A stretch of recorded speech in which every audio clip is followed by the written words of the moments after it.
บ้านจองนั่งเมืองหุนแขวงอุดมไซตั้งอยู่ทางตอนเหนือของประเทศสปปลาวครับเป็นหมู่บ้านที่มีชุมชนที่ใหญ่พอสมควรบ้านจองนั่งครับเป็นหมู่บ้านของพี่น้องทางชนเผ่ากึมุซึ่งเพิ่นบ่ได้นับถือศาสนาพุทธ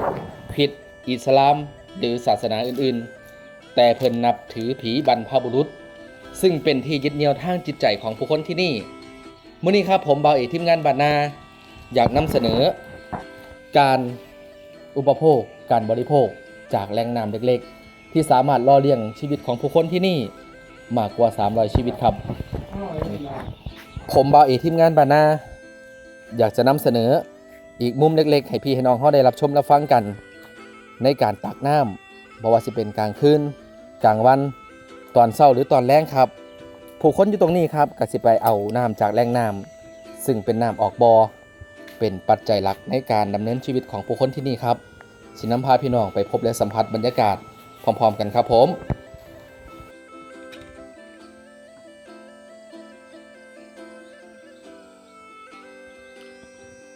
สวัสดีครับสบายดีครับท่านผู้ชมทุกท่านผมบ่าวเอกทีมงานบ้านอาครับตอนนี้ครับเป็นบรรยากาศเศร้าๆนะครับที่บ้านจองนั่งเมืองหุนแขวงอุดมไซผมสิพาพี่น้องเข้าไปตามติดเบิ่งวิถีชีวิตนะครับลูกแต่เด็กแต่เศร้าแล้วชาวบ้านนะครับน้ำครับมีความจำเป็นต่อชีวิตมนุษย์และก็สิ่งสารพัดหรือว่าสิ่งมีชีวิตทั้งหลายทั้งปวง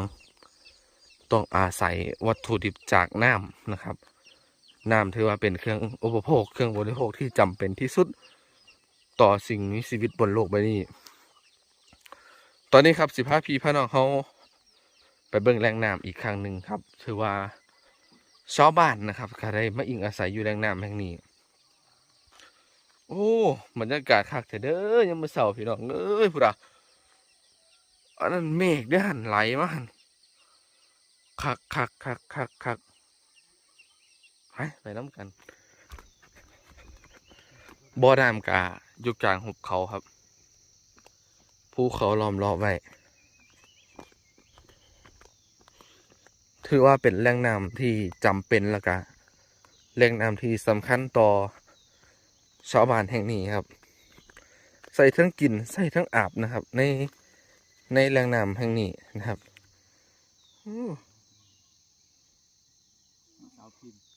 สาวพิมพ์ตัวเนี่ยมาเลยติล่ะยางมาโลดสิลบให้ดอก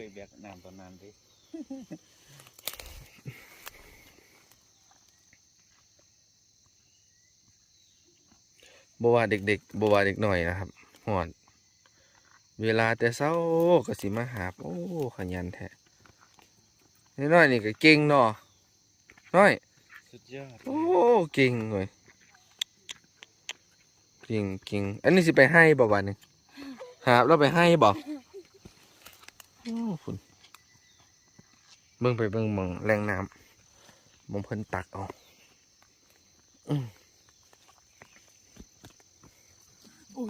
เกือบลงกำมือ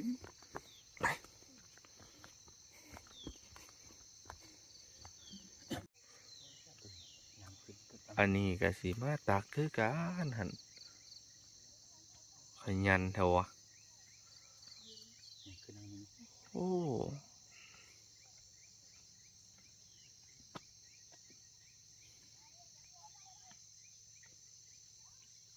เสียงแตกสดๆหันเพิ่นกำลังสิมาเอาน้ำมันบ่วุ่นวันอยู่พุ่นโอ้คักอันนี้ก็สิเป็นแหล่งน้ำอีกแหล่งหนึ่งนะครับนี่ก็สิเป็นน้องดาวนั่นเองมาตักเอาน้ำสบายดีตอนเช้าน้องดาวคนงามมือนี่ก็มาตักเอาน้ำ อันนี้ก็ถือว่าเป็นบ่อใหญ่ในจุดนี้เนาะมันจะมีอยู่3แหล่งหรือว่า3บ่อนี้จะเป็นบ่อใหญ่สุดเลยน้ำที่นี่มันไหลออกมาจากธรรมศาสตร์พี่น้องครับบ่ได้มีแม่น้ำไหลผ่านแต่อย่างใดน้ำมันที่ซึมออกมาจากใต้ดินแม่นบ่มันคือน้ำสมพรมีเมฆน้ำคำแล้วก็ยกเอาไหนในนี้มันเป็นแบบภูเขาแล้วก็ยูมันออกมาเนี่ยอยู่บ้านสมพรเมืองหุนบ้านของครูบอบจะมีแม่น้ำไหลผ่าน แต่อยู่นี่ครับอย่างที่บอกครับ อันนี้คืออยู่กลางหุบเขาครับ จากขุดบ่อออกมาไว้ซื่อๆแล้วน้ำมันก็สิซึมออกมาจากใต้ดิน หรือว่าจากภูเขาเนาะ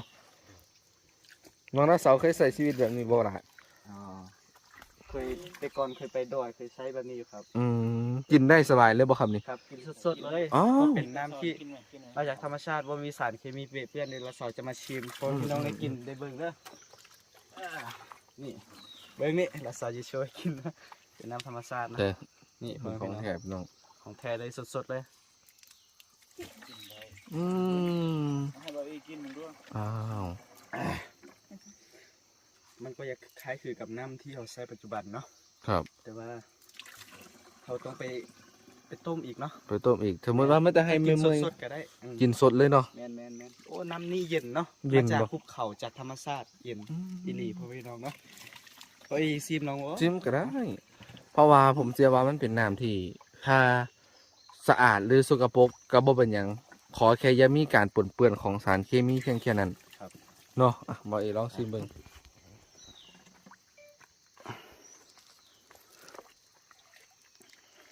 นี่สดๆเลยน้องพ่อพี่น้อง เอาได้อยู่เลย เป็นได้อยู่ ลองดาวดิ ลองกินเบิ่ง ลองชิมเบิ่ง เป็นน้ำมัน เพิ่น ก ก็ ลุ่ สิ มไหนก็ก่อน เพิ่นสิใส่ทั้งกินทั้งอาบเด้อพี่น้องตรงนี้ใส่อาบใส่กินล้างล้างน้ำแม่นเบิดชาวบ้านเพิ่นสิมีความรับผิดชอบต่อกันเนาะ หน่อย คือนี่คือหัวใจหลักสิ่งสำคัญในชีวิตเขา เขาคงสิรักษาไว้บ่ให้มีความสกปรกหรือว่าเฮ็ดสกปรกเฮ็ดหยังใส่เนาะเขาเจ้าสิอนามัยที่สุดณตรงนี้นะคือ แนวรอเลี้ยงชีวิตของผู้คนที่นี่คักเดี๋ยวสิลองตักใส่น้องดาวเบิ่งเห็นเนาะเอาเต็มแล้วกันนะน้องดาวเต็มก็สิล่างนะ หนึ่งสองสาม คันมันเต็มก็สิล่างนะ ยังตักอยู่สามหนึ่งสอง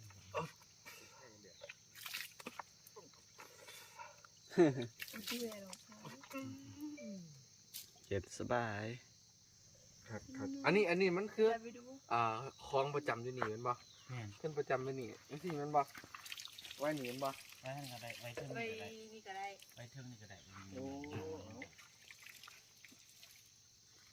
หน้าผมสังเกตเบิ่งครับมองนี่น่าสิเป็นแหล่งน้ำใต้ดินเนาะที่มันจะมี มันจะแบบ ไหลผ่านเป็นมองไหลผ่านมาเนี่ยแต่อันนี้ผมบอกเลยว่า มันบ่มีน้ำแม่น้ำใหญ่ บ่มีแม่น้ำที่มานะครับ อันนี้น้ำออกบ่อจากธรรมชาติพี่น้องมาสังเกตเบิ่งนี่ มันบ่มีแม่น้ำมันอาศัยน่าสิไหลมาตามหลืมหิน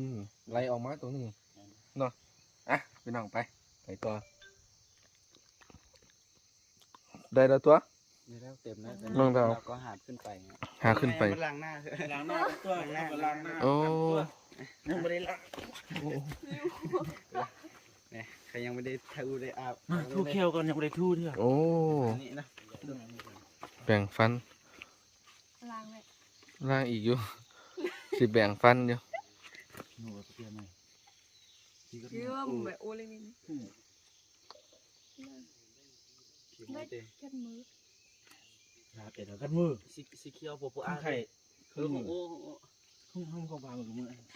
โอเลยเราโซจะมา อ้วนอันนี้นะเราบนต้องมีอะไรเลย เดี๋ยวสิพาไปเบิ่งอีกหมองหนึงพี่น้อง อีกหมองหนึงก็เป็นหมองแรงน้ำคือกันครับบ่อน้อยๆแต่ก็เป็นคือกันนี่แหละ คนกลับมาตักไปกินไปอาบคือกัน เออโอ้ขนาดย่างโตเป้าก็ยังขึ้นยากเนาะซัวเพิ่นหาบเก่งเว้ยอันนี้ก็คือกันพี่น้องนี่กินแต่ซื้อมาแต่น้อยเดี๋ยวไว้ แม่น อยู่หมองนี่วะ แม่นนะ โอ้ เครื่องนั้นก็มี อยู่ทั้งหันก็มี แม่น ไอ้อยู่นี่แต่เกิดเหรอ แม่น แล้วก็อาศัยวัตถุน้ำจากตัวเนี้ยรอเลี้ยงชีวิตมาแต่น้อยอ่ะ เจ้า บ่อนี่เลยเนาะ เจ้า โหซึ่งมันบ่แม่นว่าสิมีแค่เบิดย่ำเดียวขึ้นมาเด้น่าสิสืบทอดแต่พ่อแต่แม่เฮามาหลายเป็น100 ปี ลายสัตว์ นี่บ่อนี่นะ เจ้า โ โอ้โหพี่น้องบ่เอกก็คิดว่าตั้งแต่สิอันย้ายไปนาเรื่อยเนาะคิดว่าแมันเบิดหมองนี้ย้ายไปนาเรื่อยบ่แม่นซึ่งแหล่งน้ำอยู่ตรงไหนตรงที่เราเห็นอยู่ตรงนี้รอเลี้ยงชีวิตผู้คนมาตั้งแต่ตั้งหมู่บ้านพุ่นเนาะโอ้คักโอ้ไม่เท่าก็สิว่าน้ำตอนอืม แม่เฒ่าผู้นั้นอยู่บ้านลุมพุ่นมาอยู่นี่ อืม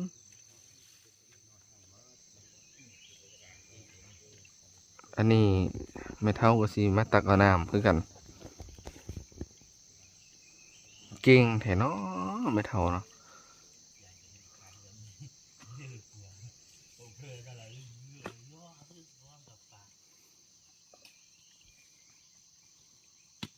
ไม่เท่ามาเอาน้ำโอ้ไปเอาข้างใต้วะมึงนี่ว่าเอาวะ mới cho rồi chụp mua ơi ขาดอะไรอ่ะ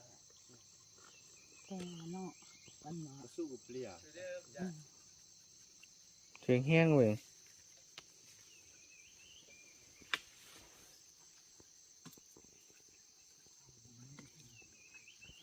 ไม่เท่า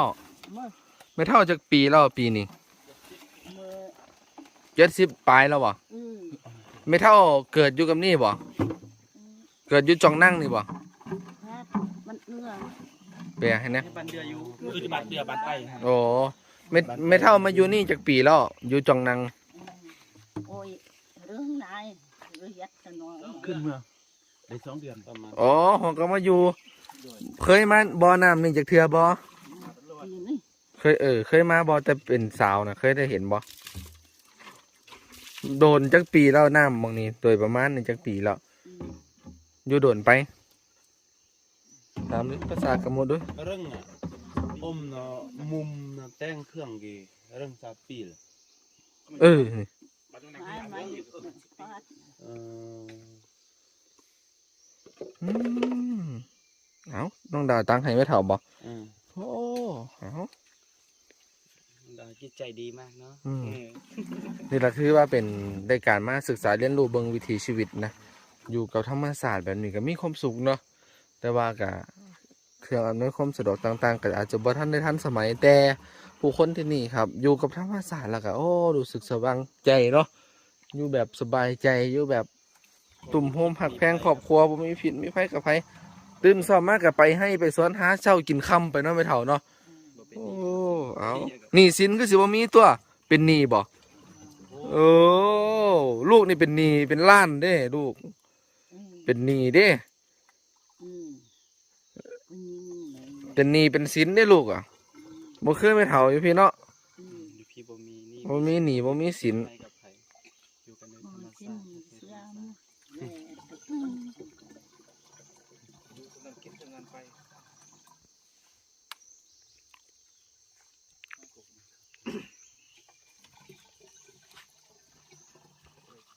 ตักน้ำแล้วก็คือแปรงฟันน้ำเพิ่นพี่น้อง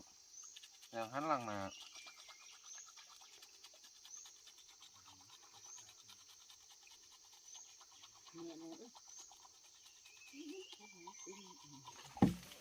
โอ้อันนี้ผู้สาวเพิ่นก็มาตักน้ำเนาะอยู่บ้านนี่เลยบ่การตักน้ำนี่ตักมาจะถึง แต่น้อยก็ได้มาตักบ่แต่ตอนเป็นเด็กน้อยหลานได้มาตักบ่ตักแต่น้อยจนใหญ่เลยจนฮอดตอนนี้เลย rồi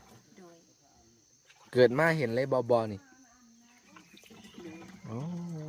ทุกเสาทุกแรงสิได้มาเห็นแบบนี้แมันบ่ตักน้ำเราสิไปใส่ต่อบ่นี่ đi hay ไปให้ยังเฮียนหนังสือบ่ hiền เฮียนอยู่มอไหนตอนนี้ mùa xì มอสีเนาะ สำหรับน้องละเสาเลย ก็ถือว่าเป็นวิถีชีวิตเพราะว่าผู้หญิงผู้ชายผู้สาวผู้บ่าวผู้เฒ่า เพิ่นก็สิมาตักเอาน้ำเอาท่าแบบนี้ เพื่อที่สิไปใส่ในการอยู่การกินเนาะอันนี้เอาไปกินเนาะโอ้ต้มบ่นี่ không ต้มจักหน่อยก็ค่อยกินพี่น้องโอ้คักเอาจริงหลาย ข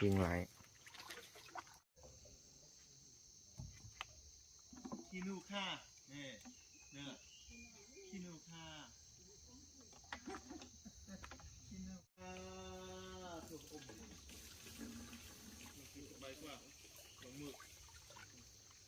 ย้ำหนาแรงนี่น้ำเหลือหน่อยบ่ย้ำฤดูแรงนี่น้ำเบิดบ่คือออกตลอดปีโอ้หนาแรงก็ออกตลอดปีแปลว่ากสิหน่อยก็นี่เนี่ย น้อยลุด อืม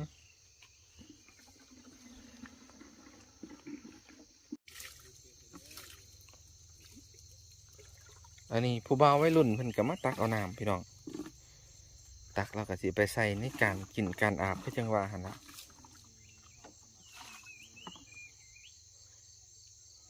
ยังมื้อแรงได้มาตักอีกไหมเบาๆเช้าตักเทื่อนึงแรงเทื่อนึงเนาะโอ้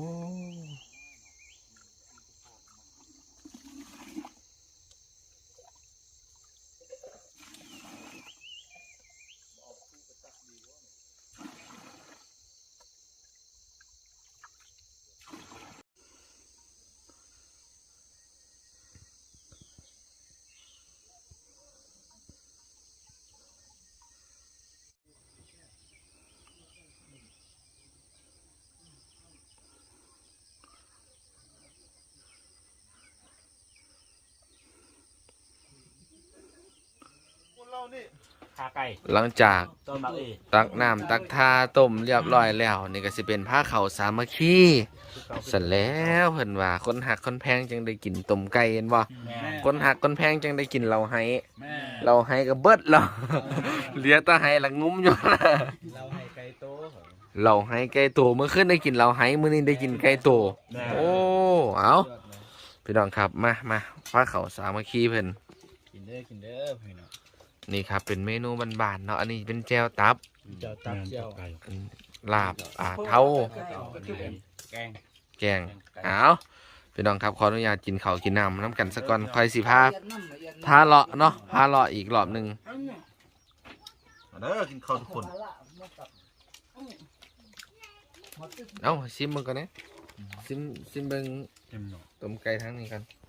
บวงนี่วะ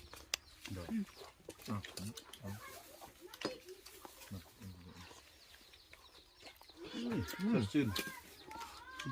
คักแท้เนาะ เอาเจ้านี่เนาะเจ้าตับเจ้าไต เจ้าเครื่องในเห็นบ่ แม่น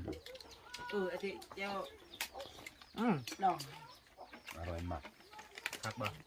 อะไรเนี่ย ครับ อร่อยมากอร่อยมากอร่อยมากก็ลำเนื้ออร่อยมาก ลำจริง ลำแต้ ๆลำซุนเมอ ลำซุมเมอ ลำคัก กินข้าวเรียบร้อยแล้วกันมาเบิ่งวิถีชีวิตประจำวันของเด็กหน่อยนะครับเนาะสบายดี สวัสดีครับสวัสดีนึกติล่ะ สบายดีสบายเลอะไหม สบายเลอะ ลบ อ๋อฟังภาษาไทยบ่หูเอ้าพากันเล่นหยังเนาะนี่เนาะ เขาเรียกว่าจองจ้อย จ้องจ้อย การลิ้นจองจ้อย เอาให้ยังไงเอา นี่แค่แรกจะให้ปุ่นนันทับเนาะ เออจ้องจ้อย เฮ้ยมา เฮ้ยฮับ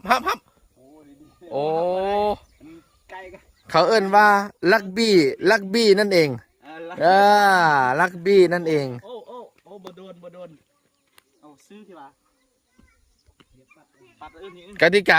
มาว่าจังไหนบ่าวอุดม การละเล่นแบบนี้ ป้านี่ก็บ่เคยปานใดเน้อนี่ก็ จื้อบ่ได้ บ่เห็นแม่น เอากติกามันมาจังไหนเอาเบิ่ง เอาทัดเพื่อนแล้วซื้อนี่เนาะบ่สามารถเฮ็ดได้ไปจำมื้อนี้เนาะอย่าเมื่อมาเล่น บอกกติกาให้ฟังในอยมัน กล้ามันจะได้ กติกา กติกา จำมือลอง ยังว่าอีสิเป้วะ ลอง ไปจำมือกี่สม จำมือ แบบว่า อันนั้นวิธี ห้อย เล่น จำมือ ห้อยจำมือจึงจำมืออาปาดคนก็พวกเราจุกีเด้อแยกกับน้องเขามือจำมือ น้อยจำมือคงหายทำอิดมือ แยกบางคนแต่งจำมือน้องบางคนแต่งจำมือจริงเจ ครับ พวกมึงนะครับเพื่อนๆเด้อหรือ คัน จำ ทับมาได้ก็คือต้องโยนให้มันทึกไม้นี่เนาะ จำมือ ต้องโยนให้มันทึกไม้นี้เนาะถ้าผู้ฮับบ่ได้ต้องโยนให้มันทึกไม้นี้ อืม กรณีที่บ่ทึกอะเฮากะเอาอันนี้เนาะมาตี ตีใส่กัน บ่ตีไปไกลสุดสำใดก็ได้แล้วก็ให้เขาเจ้าโยนมาอีก โยนมาอีกเนาะสมมุติแล้วก็เอาตัวนี้มาแทกสมมุติเขาโยนเนาะมันกายนี่แล้วก็เอาตัวนี้มาแทก ว่าผู้ใดสิใกล้คุ้มหลายที่สุด แม่นบ่แล้วมือเละมือฉะคุ้มไปน่ะ เออ นั่น เนี่ย คือเขาตีกลับมาเด้ เอา นี่อ่ะเล่นเลย ไทเกอร์บูท นี่คือเขาตีกลับเนี่ย เอาเบิ้งบ้านเนี่ยเบิ้ง นี่มันกลับอยู่บ้านนอกกัน กอบบ้านนอกนั่นละเฮ้ย ปั๊บมาเด่น ทำได้เฮ็ดจังไดบ้านเนี่ย กันโยนให้มันทึกไหมโอ้บ่ทึก บ่ถึงไหม บ่ถึงไม่เฮ็ดจังได กะจับมือนี่กะตี เอาตีไปไป บ่ห้ามอ่ะ อ่า แต่กันโยน โยนให้มันใกล้คุ้มบ่ โยนโอ้เราต้องวัดแทกเลยนี่ แทกบ้านเนี่ยอ๋อหนึ่ง สอง สอง สองพอดีแล้วเป็นจะได้สองเดี๋ยวนี้อ๋อต้องตีจังนี้อัพ ตีแล้วก็ขึ้นมาอ๋อ โอ้ มันม้อยนี่เข้าใจแล้วนี่หนึ่ง หนึ่ง ต้องคิดมือข้างน้องแทกสามบ่ ห้ามเพื่อนนี่ ฮึบเอ้ยทำบ่ได้เฮ็ดจังไดโยนบ่ ให้มันถึกง่าย เอ้ยถึงอ่ะ ชื่ออะไรถึกง่าย เฮ็ดจังไดอ่า ได้ว่าเก่งแล้วนี่น่ะไทเกอร์บูทอ้นนี่ เนี่ยไทเกอร์บูทอันนี้เขาเรียกว่าไทเกอร์บูทนี่ เราจะมารับด้วยกัน อ๋อนี่เป็นอันน่ะอันนี้เป็นการลินกับเนาะตีกับอยู่บ้านนอกเด้อ บ่ถึก บ่ถึก ถ้าพระโยนบ่ถึกก็ เฮ็ดจังไดตีอ้าว เปลี่ยนคนเด้ เป็นคนเอาดีดก่อนฮึบเอา เบิ่งพี่นึง โอ้แสดงว่าทีมละสองคน เป็นทีมเป็นปะ แม่น ทีมโอ้ ต้องมาแข่งกันนะมัดคอยโอ้ โอ้โอ้กระดึกโต๊ะพวกเขาสิเป็นไงเนี่ยแทกบ่วะเนี่ย แทกอ่ะ หนึ่งอ๋อบ่ต้องมาหาคุมให้มันมีเส้นซื้อนี่เนาะอันนี้เป็นแนวของมัน เอา เอา ตีแล้วเดี๋ยวนี้น่ะ เอาลังมวยนี่ตีอ่ะ โอ้ยเบาบูดเลยวะ เปลี่ยนคนแล้วเดี๋ยวนี้ มานี่ไอเองไอเข้าใจแล้วอันนี้ กับบ้านนอก เอาใส่สีก่อนเนาะนี่ดีดได้บ้านเนี่ยชิ้นนั้นปะนี่ หับได้ ทำได้ที่ไหน โยน ไอต้องโยนตีนปะ วัดแทกพอดี1หรือเปล่าเนี่ย หนึ่ง บ่ได้ ฮะ บ่ได้เลยเนาะคัดเพื่อนอยากให้ ขันหนึ่งที่ไหน อันนี้มันกายอันนี้นะบ่ได้มันต้องอยู่ระหว่างนี้ลงมา เดี๋ยวนี้แต่งจมูก ต้องอยู่ระหว่างนี้ลงมา อันนี้ฮอดนี่มันบ่ได้ ติ๊กปั๊บเจอนี่ เฮ็ดอีกบ่วะเนี่ย เอาโยนได้ เดี๋ยวนี้ ตี โยนขึ้นก็ตี เบาๆเด้อ เอามาโยนขึ้น ทำไมถนัดเอาแบบนั้นก็ได้ไหม ดันขึ้นดันขึ้นอะไรก็ตึง บ่ได้ได้ โยนขึ้นเอามา โยน เออ แล้วก็วางไม้แม่นบ่วางก็ได้เนาะ อ้าว บันทึก บ่ถือแข่งได้ วัดแทกก็บ่ได้เด้นี่วัดแทกก็บ่ได้ไปนะเนี่ยมันเนาะ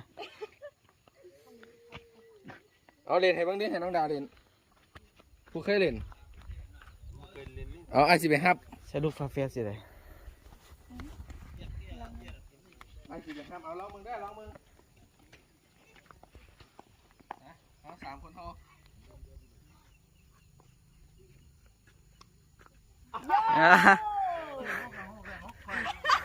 อย่าเบาๆดิ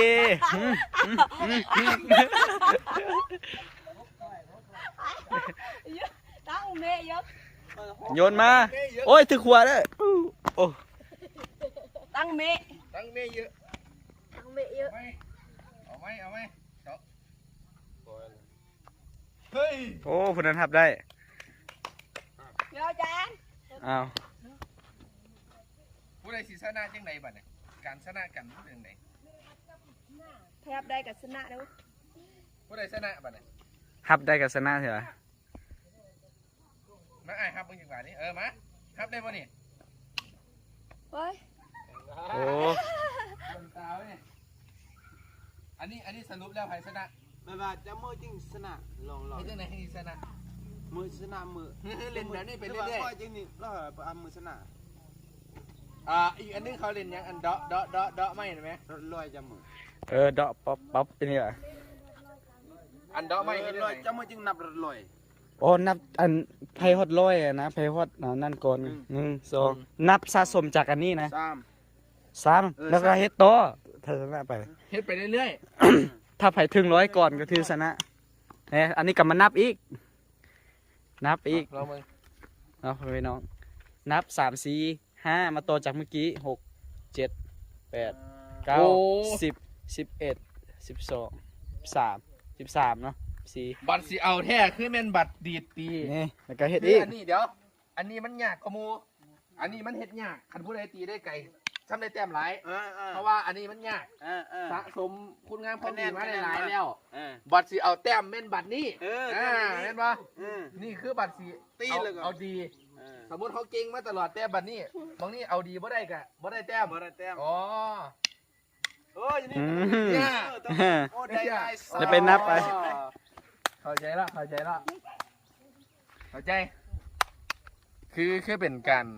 ละเล่นครับพี่น้องครับเป็นการรวบรวมความสมัครสมานสามัคคีเนาะ เก่า เป็นการตุ่มโฮมนี่แหละคือการบ่งบอกถึงการอยู่ร่วมกันในสังคมแบบมีความสุขเนาะครับเนาะการตุ่มโฮมหักแพงมารวมตัวกันการสมัครสมานสามัคคีนี่ เป็นการการันตีเลยครับว่าอยู่น้ำกันแบบมีความสุขตุ่มพี่ตุ่มน้อง ปัจจุบันนี้ครับเทคโนโลยีต่างๆมันเข้ามาเนาะต่างคนกับต่างจับโทรศัพท์อยู่ไผอยู่เพิ่นอย่างที่เคยบอกครับอยู่เฮียนไผเฮียนมันอยู่กับโทรศัพท์อยู่ผู้เดียวก็อยู่ได้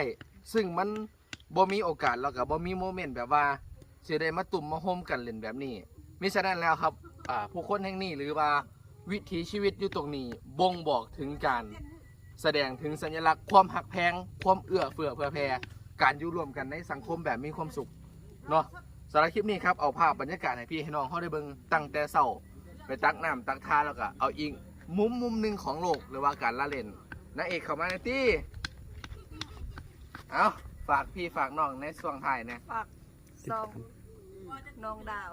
สาวเหนือ สาวลาวเหนือ สาวท่าเรือ น้องดาวสาวลาวเหนือเด้อฝากติดตามให้น้องดาวเด้อ เนาะ หาสร้างไหม ทุกคนนะครับเนาะวันนี้ก็ถือว่าเอาอีกมุมหนึ่งของโลกอยู่ที่บ้าน มุกจงมุกชัง นั่งยังก็ จองนั่งจองนั่ง จ้องนั่ง งานนี้